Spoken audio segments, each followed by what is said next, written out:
Another question from Shana. Any advice po sir for incoming college students who are about to pursue BS accountancy? Okay, o Shana, no? What would be my advice? So, unang-una, please study, no? The very basic of accounting, basic concepts muna, no?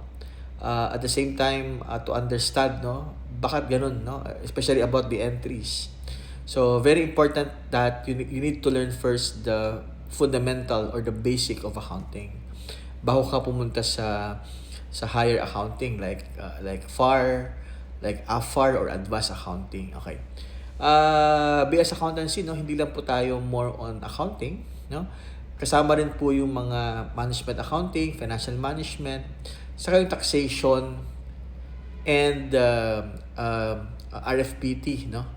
Regulatory framework for business transactions or business law and taxation. So very important to know first the law behind oblicon, also the law in terms of negotiable instruments, law in sales, law in income tax, of course, law in mortgage, settle mortgage, so ganon.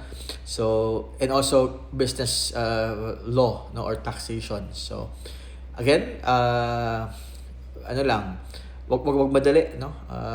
Siyempre, medyo mahirap yung accountancy, especially kung meron kang qualifying.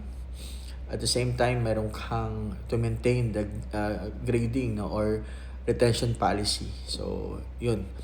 Siya na ano lang, if you really like BS accountancy or accounting, no, enjoy, and hopefully siya na, no, he will become a certified public accountant soon. So ready na.